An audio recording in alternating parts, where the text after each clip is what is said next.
léegi nag ak benn boo xamante ni détention frauduleuse de 2 téléphones portables smartphone nag. ah man de. plus des transactions frauduleuses des vidéos de mauvaise mœurs wala bonne mœurs. maa ngi gis léegi ci Abdou Aziz Sall. waaw mu ne affaire des téléphones aucune charge retenue contre Farba loolu de la génnee. Abdou Aziz Sall bu 2A mooy 2AS média waaw loolu daal laa gis léegi nii waaw.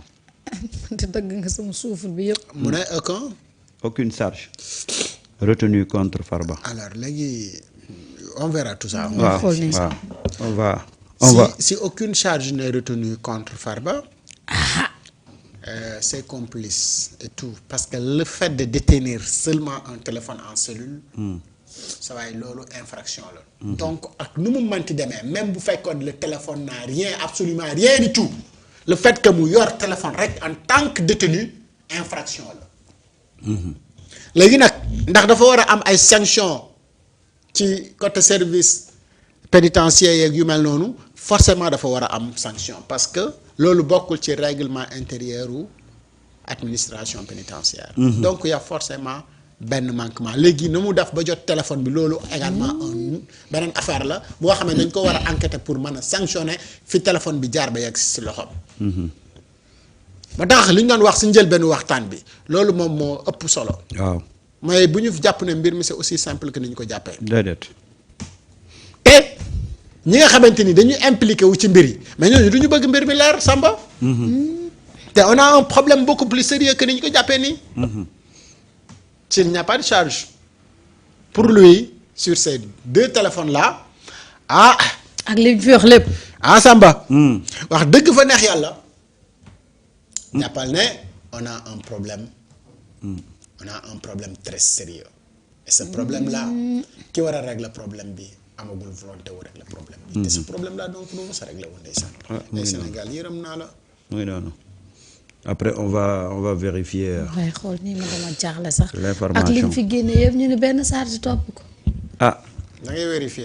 boo sukkandikoo ci dak itam Pape Malick Ndour. boo sukkandikoo ci li Abdou Aziz Sall wax. alors. waaw gis naa ko de. gis nga ko. waaw.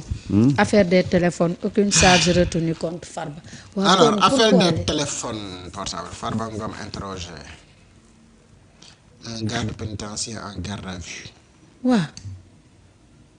il faut mu am sanction nag. waa léegi lu tax l'affaire dite des 2 téléphones portables prend beneen tournure judiciaire sérieuse autour de Farba Ngom au pavillon spécial. un agent pénitentiaire arrêté. attends ma xool de. am na benn agent pénitentiaire bu ñu. arrêté après la découverte de ces téléphones. selon la garde des Sceaux. bii nag léegi la ñëw Samba sa information boobu. gis naa ko itam léegi ñu ne benn charge. waaw. retenir ruñ ko contre Farba. waa à quoi bon kon ñu doon waaw ñu ngi xool ci kanam rek. on verra. Samba. man daal. mu ngi noonu daal. waaw yàlla baax na nañ dem rek. nañ ko topp waaw. nañ dem rek réew mi. waaw. laay réew mi fi mu jëm. Abdou Aziz Sall bi nag c'est quelqu'un de très fiable. oui 2 ans. waaw man damay suivre lu bari ci ay information yu muy. oui man dama koy gis naa léegi aussi ñu dugal ko que ni benn charge retenir uñ ko. waaw. Sénégal day comme film la pays boobu Netflix sax. melut nii xanaa Netflix sax melut nii. bon de toute façon on verra sur quoi la ñu basé wu. ñu mën ko faram-fàccee. alors c'est une information qui vient de tomber. bon je vois Farba Ngom déféré le procureur Ibrahima Ndoye n'a retenu aucune charge contre lui. et a ordonné son retour au pavillon spécial. ok. loolu la kii de décidé. très bien. Il retourne au pavillon spécial. Aucune charge n'a été retenue contre lui sur l'affaire des 2 téléphones portables. Yacine, des explications davantage sur cette affaire des 2 téléphones Et qu'est-ce qui a été dit, etc. Maintenant, procureur, pourquoi tu as intercepté appel pour la libération de Farba Ngom? Lolo aussi, on demande des explications. Si aucune charge n'a été retenue pour lui et que vous jugez nécessaire que son co-détenu, M. Tahirou Sarr, doit bénéficier d'une liberté, pourquoi pas Farba Ngom, etc., etc. On a un problème de justice. wallaay on a un problème parce que ministre de la justice mënul génn démb. On a un problème de la justice. ni Un dañoo problème gis de téléphone yi justice la ñu am ak liñ ci wax dégg dëgg yàlla. tey ñu xëy procureur ni benn charge teguñu ko ci kaw Farba Ngom waa lii moom lan la ah nde dama bëgg lii lan lay nuru nii waa léegi kon nag moog Yacine nañ toog leeralal askan wi parce que liñ fi wax démb yëpp ci ay téléphone ah moom la askan wi doon wax ni du mujjee fenn am ngeen seen Moom nag ñu doon wax di mujjee fenn pourtant am ngeen sànq rek suñu mujjeetul waxtaan bi fenn. day sànq rek suñu waxtaan bi ñun boros nañ ko. tout ça. waa Farba koo doon ay li waay Pape Gueye naan ma Diomaye ne. koo doon waaye Farba koo doon wax naa la dama ne la même. waa joojee di def war a def loolee sax moom sax bu fekkee ne. ah mbir yi na nii rek lay mujjee nag waa dëgg yàlla. enfin yéen c'est de nag la manipulation baax na on verra bien loolu 20h incha allah. de balaa boobu dinañ ci xam dara. waaye daal lu mu ci mënti doon information bii. day doomu génn adama na doomu adama.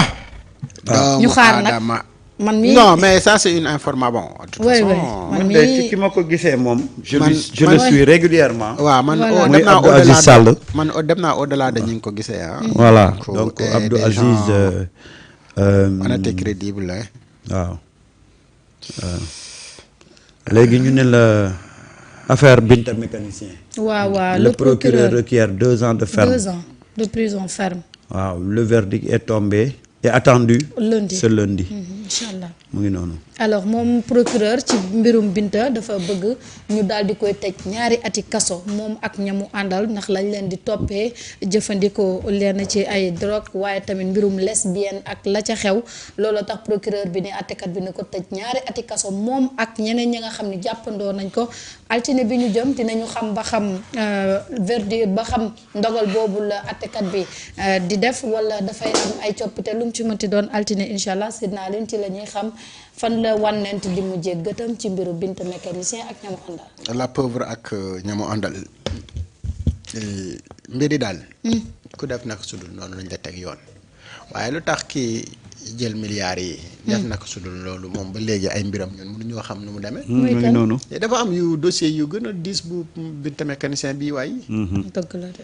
mécanicien bii nii jàpp nañ ko flagrant délit mu ngi lii moom ak ñañu jàpp. fa te nangu nañ ni ñoo ko def. xam nga page police bi chaque minute ñu ngi lay publier jàpp nañu ca mbaawu ay gone yu doon def prostitution clandestine ak ñangam sangam yooyu c'est des faits de la société. mais am na ay téléphone portable yu ñuy jàpp ci benn détenu bu nekk ci benn cellule ministre de la justice garde des sceaux moo ñu ko xamal c'est une voie autorisée. aucune charge n'a été retenue. contre lui.